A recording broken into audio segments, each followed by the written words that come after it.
नमस्कार दोस्तों, स्वागत है आपका वनडे एग्जाम सेंटर में। दोस्तों, आज के वीडियो में हम लोग प्राचीन भारत में वर्ण और जाति व्यवस्था का अध्ययन करेंगे और जानेंगे कि वर्ण व्यवस्था किसे कहते हैं, जाति व्यवस्था किसे कहते हैं। इन दोनों की अवधारणाओं के बारे में जानेंगे। वर्ण व्यवस्था और जाति व्यवस्था का किस प्रकार से उद्भव हुआ है, इसके उद्भव के बारे में जानेंगे। किस प्रकार से इन दोनों का विकास हुआ है, इसके विकास के बारे में अध्ययन करेंगे। वर्ण व्यवस्था और जाति व्यवस्था में क्या अंतर पाया जाता है, इसके अंतर के बारे में जानेंगे। और भारतीय समाज पर इन दोनों व्यवस्थाओं का क्या प्रभाव पड़ा है, इसके प्रभाव के बारे में भी हम लोग यहाँ पर अध्ययन करेंगे। चलिए बिना देर के वीडियो को शुरू करते हैं। प्राचीन भारतीय समाज की सामाजिक संरचना को समझने के लिए वर्ण व्यवस्था और जाति व्यवस्था का अध्ययन अत्यंत महत्वपूर्ण है। यानी अगर हम प्राचीन भारत के समाज को समझना चाहते हैं, सामाजिक संरचना को समझना चाहते हैं, तो वर्ण व्यवस्था और जाति व्यवस्था का अध्ययन हमको करना होगा। ये दोनों व्यवस्थाएं भारतीय समाज के संगठन, श्रम विभाजन, अधिकार और सामाजिक पदानुक्रम का मुख्य आधार रही हैं। वर्ण व्यवस्था और जाति व्यवस्था के आधार पर ही भारत में सामाजिक संगठन की स्थापना की जाती थी, श्रम विभाजन किया जाता था, किसको कितना अधिकार दिया जाएगा ये वर्ण व्यवस्था के आधार पर ही तय होता था, जाति व्यवस्था के आधार पर तय होता था। समाज में किसका कितना महत्व होगा, सामाजिक पदानुक्रम किस प्रकार से तय होगा, ये वर्ण व्यवस्था और जाति व्यवस्था के आधार पर ही निर्धारित होता था। वर्ण और जाति दोनों ही सामाजिक वर्गीकरण के माध्यम हैं, किंतु दोनों का स्वरूप और आधार भिन्न भिन्न है। एक एक करके हम लोग यहाँ पर दोनों का अध्ययन करेंगे। सबसे पहले वर्ण व्यवस्था के बारे में हम लोग जान लेते हैं। वर्ण व्यवस्था प्राचीन भारतीय समाज का एक प्रमुख सामाजिक ढांचा था, जो मूलतः गुण, स्वभाव और कर्म के आधार पर समाज को 4 वर्गों में विभाजित करता था। सबसे पहले जान लेते हैं कि वर्ण व्यवस्था का शाब्दिक अर्थ क्या होता है। वर्ण शब्द की जो उत्पत्ति है वो वृ धातु से हुई है, जिसका अर्थ होता है चुनाव करना, वर्ण करना या पसंद करना। कुछ विद्वान जो है वर्ण का जो अर्थ है वो रंग से भी लगाते हैं, लेकिन अधिकांश विद्वान जो है वर्ण शब्द की जो उत्पत्ति है वृ धातु से मानते हैं और उसका अर्थ जो है चुनाव करना या पसंद करना मानते हैं। वर्ण व्यवस्था का जो आधार है वो गुण है और कर्म है। गुण और कर्म के आधार पर ही व्यक्ति जो है वर्ण में शामिल होता था। उसका गुण किस प्रकार का है, कर्म किस प्रकार का है, यही निर्धारित करता था कि वो किस वर्ण में जाएगा। वर्णों की संख्या जो है 4 रही है हमेशा से, ब्राह्मण, क्षत्रिय, वैश्य और शूद्र। अब वो किस वर्ण का होगा ये गुण और कर्म के आधार पर तय होता था। वर्णों में प्रारंभ में गतिशीलता पाई जाती थी। प्रारंभ में जो वर्ण व्यवस्था थी वो लचीली थी। व्यक्ति अपने कर्म और योग्यता के आधार पर वर्ण जो है बदल सकता था। ब्राह्मण का लड़का शूद्र हो सकता था, शूद्र का लड़का ब्राह्मण हो सकता था, लेकिन बाद में जन्म पर जो है आधारित हो गया और गतिशीलता जो है समाप्त हो गया। इसका जो भौगोलिक दायरा था ये पूरे आर्यावर्त यानी कि प्राचीन भारत के लिए एक सर्वमान्य सैद्धांतिक ढांचा था, यानी पूरे उत्तर भारत में ये प्रचलित था। अब जाति व्यवस्था के बारे में जान लेते हैं। जो जाति व्यवस्था है इसका शाब्दिक अर्थ क्या होता है, सबसे पहले इसी के बारे में हम लोग जानेंगे। जाति शब्द की जो उत्पत्ति है वो जन धातु से हुई है, जिसका अर्थ है जन्म होना। यानी जाति का जो आधार है वो जन्म है। जन्म के आधार पर ही जाति का निर्धारण किया जाता है। व्यक्ति जिस परिवार या समूह में जन्म लेता है वही उसकी जाति बन जाती है, वह अपनी जाति को बदल नहीं सकता है। यानी जिस प्रकार से वर्ण व्यवस्था गुण और कर्म पर आधारित है, उस प्रकार से जाति व्यवस्था गुण और कर्म पर आधारित नहीं है, बल्कि ये जन्म पर आधारित है। इसकी जो संख्या है वो अनगिनत रही है, हजारों में इसकी संख्या रही है। इसमें कोई गतिशीलता नहीं पाया जाता है। यह एक बंद व्यवस्था है। इसमें जन्म के बाद जाति परिवर्तन संभव नहीं होता है। एक बार आप जिस जाति में जन्म लिए उसी जाति का होकर के आप रह जाएंगे। इसमें स्थानीयता भी पाई जाती है। जातियां क्षेत्र, भाषा और स्थानीय व्यवसाय के अनुसार भिन्न भिन्न क्षेत्रों में अलग अलग रूपों में विकसित हुई। यानी क्षेत्र के आधार पर, भाषा के आधार पर और स्थानीय व्यवसाय के आधार पर जो है जातियों का विभिन्न क्षेत्रों में अलग अलग रूपों में उनका विकास हुआ है। अब देख लेते हैं कि वर्ण व्यवस्था का उद्भव किस प्रकार से हुआ और किस प्रकार से उसका क्रमिक विकास हुआ है। वर्ण व्यवस्था का इतिहास वैदिक काल से शुरू होकर उत्तर वैदिक और उत्तर उत्तर काल तक सतत परिवर्तित होता रहा है। यानी वैदिक काल में वर्ण व्यवस्था शुरू होता है, फिर उत्तर वैदिक काल से उसका रूप परिवर्तित होता शुरू होता है और अब तक उसका स्वरूप जो है बदलता चला आ रहा है। सबसे पहले ऋग वैदिक काल के बारे में जान लेते हैं कि ऋग वैदिक काल में वर्ण व्यवस्था का स्वरूप क्या था, क्योंकि ऋग वैदिक काल में ही वर्ण व्यवस्था का उद्भव होता है। ऋग्वैदिक काल का जो समय है वो 1500 ईसा पूर्व से लेकर के 1000 ईसा पूर्व तक है, यानी इसके बीच जो है ऋग्वैदिक काल विद्यमान था। ऋग्वैदिक काल का जो समाज था वो समानता पर आधारित था, समानता पर आधारित ढांचा था समाज का। प्रारंभिक ऋग्वैदिक काल में समाज जो है मुख्य रूप से 3 वर्गों में विभाजित था। पहला है पुरोहित, दूसरा है राजन्य जिसको योद्धा भी कहा जाता था, तीसरा है विश्व जिसमें सामान्य प्रजा जो है आती थी। यानी समाज जो है 3 वर्गों में पहले विभाजित था। कर्म पर आधारित व्यवस्था था ऋग्वैदिक काल में, समाज में कठोरता नहीं थी। ऋग्वेद के 9वें मंडल का एक प्रसिद्ध मंत्र इसे स्पष्ट करता है, मैं कवि हूँ, मेरे पिता वैद्य हैं और मेरी माता चक्की पीसने वाली है, हम अलग अलग कर्म करते हुए भी एक साथ रहते हैं। यानी जो व्यवस्था था वो कर्म पर आधारित था, जन्म पर आधारित नहीं था। इसके बाद ऋग्वेद के 10वें मंडल के पुरुष सूक्त में पहली बार चारों वर्णों की उत्पत्ति का संकेत जो है मिलता है। यहाँ पर चारों वर्णों का उल्लेख मिलता है, जहाँ विराट पुरुष यानी कि ब्रह्मा के चारों अंगों से चारों वर्णों के जन्म की कल्पना जो है की गई है। मुख से जो है ब्राह्मण का जन्म माना गया, जो ज्ञान और कर्म धर्म का कार्य करता था। भुजाओं से क्षत्रियों का जन्म माना गया, जिनका कार्य था रक्षा करना और शासन करना। जांघों से यानी ब्रह्मा के जंघा से जो है वैश्य की उत्पत्ति मानी गई, जिसका कार्य था कृषि, व्यापार और पशुपालन करना। चरणों से शूद्रों की उत्पत्ति मानी गई, जिसका कार्य था जो ऊपर के तीनों वर्ण हैं उन तीनों वर्णों की सेवा करना। अब आगे बढ़ते हैं। उत्तर वैदिक काल में वर्ण व्यवस्था का स्वरूप क्या हुआ इसके बारे में जान लेते हैं। उत्तर वैदिक काल जो है 1000 ईसा पूर्व से लेकर के 600 ईसा पूर्व तक विद्यमान रहा है। अब यहाँ पर आकर के समाज में जटिलता एवं आनुवांशिकता का प्रवेश हो जाता है। लोहे की खोज और कृषि क्रांति के कारण समाज में अधिशेष उत्पादन शुरू होता है। इसके साथ ही यज्ञ कर्मकांडों का जटिल होना और बड़ व्यवस्था में कठोरता आना जो है शुरू हो जाता है। यानी यहाँ से बड़ व्यवस्था जो है जन्म पर आधारित होना शुरू हो जाता है। ब्राह्मणों और क्षत्रियों का समाज में प्रभुत्व हो जाता है। समाज में ब्राह्मणों और क्षत्रियों ने राजनीतिक एवं सामाजिक सत्ता पर अपना वर्चस्व स्थापित किया। इसके कारण जो वर्ण व्यवस्था थी वो जन्मजात जो है हो गई। द्विज की अवधारणा यहाँ उभर करके सामने आती है, यानी जो ऊपर के तीनों वर्ण हैं जिसमें ब्राह्मण हैं, क्षत्रिय हैं, वैश्य हैं, इनको द्विज कहा गया। यानी इनको जो है उपनयन संस्कार का अधिकार दिया गया, जनेऊ धारण करने का अधिकार दिया गया, जबकि शूद्रों को उपनयन संस्कार और वेद अध्ययन के अधिकार से जो है वंचित कर दिया गया। यानी द्विज की अवधारणा का जन्म जो है उत्तर वैदिक काल में होता है। स्थान परिवर्तन में भी कमी आई। वर्ण व्यवस्था कर्म से हटकर वंश परंपरा पर आधारित होने लगी। कोई व्यक्ति अब कर्म के आधार पर अपने वर्ण को बदल नहीं सकता था। यानी स्थान परिवर्तन में कमी आई, वर्ण व्यवस्था में पहले जैसी गतिशीलता नहीं रह गई। अब आगे बढ़ते हैं।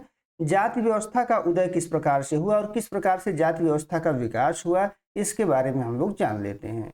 ईसा पूर्व 6वीं शताब्दी यानी महाजनपद काल और बुद्ध काल के आसपास वर्ण व्यवस्था के भीतर से ही जाति व्यवस्था का उभरना जो है प्रारंभ हुआ। यानी पहले वर्ण व्यवस्था आया और वर्ण व्यवस्था के भीतर ही जाति व्यवस्था का उभरना जो है प्रारंभ हुआ। इसके विकास के मुख्य कारण निम्नलिखित थे। पहले जो महाजनपद काल था यानी बुद्ध काल जो है 6वीं शताब्दी ईसा पूर्व, यहाँ पर जातियों का उद्भव किस प्रकार से हुआ इसके बारे में हम लोग जानेंगे। इसमें पहला है शिल्प और व्यावसायिक श्रेणियां। यानी बुद्ध के काल में कुछ शिल्प की श्रेणियां, कुछ व्यावसायिक श्रेणियां उभर करके सामने आती हैं। उत्तर भारत में द्वितीय नगरीकरण के दौरान विभिन्न शिल्पों जैसे बढ़ई, लोहार, कुंभकार, बुनकर आदि का विकास हुआ। ये शिल्पकार अपनी अपनी श्रेणियों में संगठित होने लगे। कालांतर में ये व्यावसायिक श्रेणियां आनुवांशिक जातियों का रूप जो है लेने लगी। यानी जो विभिन्न शिल्पकार थे धीरे धीरे वो जातियों में परिवर्तित हो गए। यहाँ पर आकर के अस्पृश्यता का भी बीजारोपण होता है। इसी काल में समाज के सीमांत समूहों जैसे चांडाल हो गए, निषाद हो गए, इनको मुख्य धारा से अलग माना जाने लगा, जिससे अस्पृश्यता की जो है शुरुआत हुई। अब आगे बढ़ते हैं। मौर्य और उत्तर मौर्य काल में किस प्रकार से जाति व्यवस्था का विकास हुआ इसके बारे में जान लेते हैं। 300 ईसा पूर्व से लेकर के 300 ईस्वी के बीच किस प्रकार से जाति व्यवस्था आगे बढ़ी। अब यहाँ पर आकर के विदेशी जातियों का समावेशन हुआ। यवन आए, शक आए, कुषाण आए, हूण आए, इन जैसी विदेशी जातियों के भारत आने पर उन्हें भारतीय सामाजिक ढांचे में समाहित किया गया। स्मृतियों ने इन्हें ब्रात्य क्षत्रिय का दर्जा दिया, यानी पतित क्षत्रिय का दर्जा इनके द्वारा दिया गया। वर्ण संकर का सिद्धांत यहाँ पर दिया गया। शास्त्रों में विभिन्न वर्णों के बीच अनुलोम और प्रतिलोम विवाहों से उत्पन्न संतानों के लिए अलग अलग जातियों की व्याख्या की गई, जैसे अम्रगस्थ किया गया, उग्र किया गया, चांडाल किया गया। यानी अलग अलग वर्णों से जो उत्पन्न संतान थे उनको अलग अलग जातियों में जो है बांट दिया गया। अब आगे बढ़ते हैं। गुप्त एवं गुप्तोत्तर काल में किस प्रकार से जाति व्यवस्था आगे बढ़ी इसके बारे में जान लेते हैं। यानी 300 ईस्वी से लेकर के 1200 ईस्वी के बीच जो है किस प्रकार से जाति व्यवस्था आगे बढ़ी इसके बारे में जानते हैं। यहाँ पर भूमि अनुदान और सामंतवाद की शुरुआत हुई। गुप्त काल में बड़े पैमाने पर ब्राह्मणों और अधिकारियों को भूमि दान दी गई। इससे दूर दराज के जनजातीय क्षेत्रों में आर्य संस्कृति का प्रसार हुआ और जाति व्यवस्था का धीरे धीरे जो है उद्भव होता है। जनजातियों का जातियों में परिवर्तन हुआ। स्थानीय जनजातियों को कृषक या शूद्र जातियों के रूप में सामाजिक पदानुक्रम में जो है शामिल कर लिया गया। कायस्थ वर्ग का भी उदय इसी समय होता है। प्रशासनिक दस्तावेजों और भूमि रिकॉर्ड्स को बनाए रखने के लिए एक नए लिपिक वर्ग कायस्थ का उदय हुआ, जो कालांतर में एक पृथक जाति जो है बन गया। जात की कठोरता भी इस समय आ गई। गुप्तोत्तर काल तक आते आते रोटी बेटी का संबंध, खान पान और वैवाहिक संबंध केवल अपनी ही जाति तक सीमित कर दिया गया। यानी यहाँ पर जो जातीय नियम थे वो कठोर हो गए। अब कठोरता से जातीय नियमों का पालन किया जाने लगा। अब आगे बढ़ते हैं। वर्ण एवं जाति व्यवस्था के उद्भव के प्रमुख सिद्धांत कौन कौन से हैं, उन सिद्धांतों के बारे में हम लोग जान लेते हैं। इतिहासकारों और समाजशास्त्रियों ने इस व्यवस्था के विकास को समझने के लिए विभिन्न सिद्धांत प्रस्तुत किए हैं। एक एक करके इन सिद्धांतों का अध्ययन हम लोग करेंगे।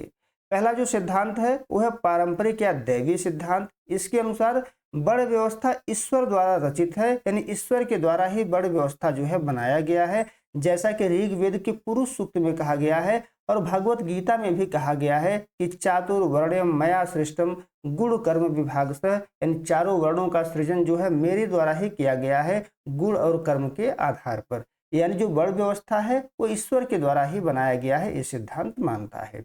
दूसरा जो सिद्धांत है वो व्यवसायिक सिद्धांत है। इसको नेसफील्ड और डेंजरफील्ड जो है दिए हुए हैं। व्यवसायों के अनुवांशिक होने और उन पर एकाधिकार स्थापित करने से जातियों का जन्म हुआ, ऐसा इनका मानना है। तीसरा जो सिद्धांत है वो प्रजातीय सिद्धांत है। हर्बर्ट रिजले और जीएस घुरिये इसके समर्थक हैं। इनके अनुसार आर्यों और अनार्यों यानी कि मूल निवासियों के बीच प्रजातीय भिन्नता, रंग भेद और सांस्कृतिक श्रेष्ठता के भाव ने जाति व्यवस्था को जन्म दिया। यानी जो प्रजातीयता का भाव है इसी से जाति व्यवस्था का उद्भव हुआ, ऐसा इनका मानना है। चौथा जो सिद्धांत है वो है धार्मिक एवं पवित्रता अपवित्रता का सिद्धांत। लुई डूम्यो के अनुसार भारतीय जाति व्यवस्था का मूल आधार पवित्रता और अपवित्रता का विचार है, जो धार्मिक अनुष्ठानों और खान पान के नियमों को तय करता है। पांचवा जो सिद्धांत है वो है आदिम एवं जनजातीय समावेशन का सिद्धांत। डी कोसाम्बी और आर शर्मा जैसे इतिहासकारों के अनुसार प्राचीन भारत में जनजातीय समूहों के मुख्य धारा के कृषक समाज में समावेशन की प्रक्रिया नई जातियों को जन्म दिया। अब प्राचीन भारतीय समाज पर इसका प्रभाव क्या पड़ा, जाति व्यवस्था का क्या प्रभाव पड़ा, वर्ण व्यवस्था का क्या प्रभाव पड़ा, इसके बारे में हम लोग जान लेते हैं। प्राचीन भारत के सामाजिक, आर्थिक और सांस्कृतिक जीवन पर वर्ण व जाति व्यवस्था का गहरा और दोहरा प्रभाव पड़ा। कुछ प्रभाव तो सकारात्मक हैं लेकिन कुछ प्रभाव जो है नकारात्मक हैं। पहले यहाँ पर हम लोग सकारात्मक प्रभाव का अध्ययन करेंगे। सकारात्मक प्रभाव में पहला प्रभाव है श्रम का विभाजन। यानी समाज में विभिन्न कार्यों जैसे शिक्षा हो गया, सुरक्षा हो गया, कृषि हो गया, शिल्प हो गया, इसका स्पष्ट विभाजन हो गया इससे, जिससे दक्षता और विशेषज्ञता जो है समाज में बढ़ गया। दूसरा जो सकारात्मक प्रभाव है सामाजिक स्थिरता आई। राजनीतिक उथल पुथल और विदेशी आक्रमणों के दौर में भी जाति व्यवस्था ने भारतीय समाज की सांस्कृतिक और सामाजिक संरचना को बिखरने से बचाया। यानी समाज में स्थिरता इसके द्वारा लाया गया। तीसरा जो सकारात्मक प्रभाव हुआ व्यवसायिक ज्ञान का संरक्षण हुआ। कौशल और तकनीकी पीढ़ी दर पीढ़ी परिवार के भीतर हस्तांतरित होती रही। जैसे धातु कला हो गया, बुनाई हो गया, वास्तुकला हो गया, ये पीढ़ी दर पीढ़ी हस्तांतरित होती रही। इससे व्यवसायिक ज्ञान का संरक्षण जो है होता रहा। अगला जो सकारात्मक प्रभाव है वह है सामाजिक सुरक्षा। जाति व्यवस्था अपने सदस्यों को एक आर्थिक और सामाजिक सुरक्षा नेटवर्क प्रदान करती थी, जहां विपत्ति के समय अपनी जाति के लोग सहयोग करते थे, यानी इसके द्वारा सामाजिक सुरक्षा भी प्रदान किया गया। अब नकारात्मक प्रभाव क्या पड़ा, नकारात्मक प्रभाव के बारे में हम लोग जान लेते हैं। पहला जो नकारात्मक प्रभाव है वो है अमानवीय शोषण और अस्पृश्यता, यानी जाति व्यवस्था का सबसे क्रूर परिणाम जो है शूद्रों और अंत्यज वर्गों का शोषण था। उन्हें बुनियादी मानवाधिकारों, शिक्षा और सार्वजनिक संस्थानों से जो है वंचित रखा गया। ये पहला नकारात्मक प्रभाव है। दूसरा नकारात्मक प्रभाव है सामाजिक गतिशीलता का अभाव। जन्म आधारित व्यवस्था के कारण योग्य और प्रतिभावान व्यक्तियों को अपनी प्रतिभा के अनुसार सामाजिक पद या अवसर नहीं मिल सके, यानी सामाजिक गतिशीलता का अभाव जो है दूसरा नकारात्मक प्रभाव है। तीसरा नकारात्मक प्रभाव है राष्ट्रीय एकता में बाधा। समाज हजारों छोटी छोटी जातियों में बंट गया, जिससे व्यापक राष्ट्रीय चेतना या एकजुटता का विकास जो है बाधित हुआ, यानी राष्ट्रीय एकता में इसके द्वारा बाधा पैदा किया गया। ये तीसरा नकारात्मक प्रभाव है। चौथा जो नकारात्मक प्रभाव है वह है श्रम का अपमान।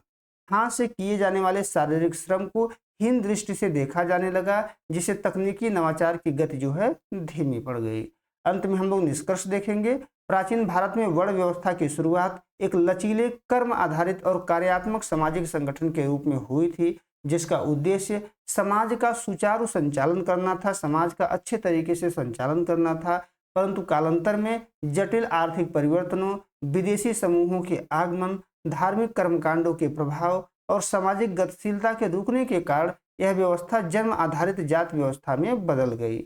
जाति व्यवस्था ने जहां एक और भारतीय समाज को सांस्कृतिक निरंतरता और सुरक्षात्मक ढांचा प्रदान किया, वहीं दूसरी ओर इसने समाज को अत्यधिक विषमतावादी, शोषक और कठोर पदानुक्रम में बांध दिया, जिसके दूरगामी प्रभाव आधुनिक भारतीय समाज पर भी स्पष्ट रूप से दिखाई देते हैं। उम्मीद है आपको ये वीडियो पसंद आया होगा। अगर वीडियो अच्छी लगी तो हमारे चैनल को सब्सक्राइब कर लीजिए, वीडियो को लाइक और शेयर कर दीजिए। बहुत बहुत धन्यवाद।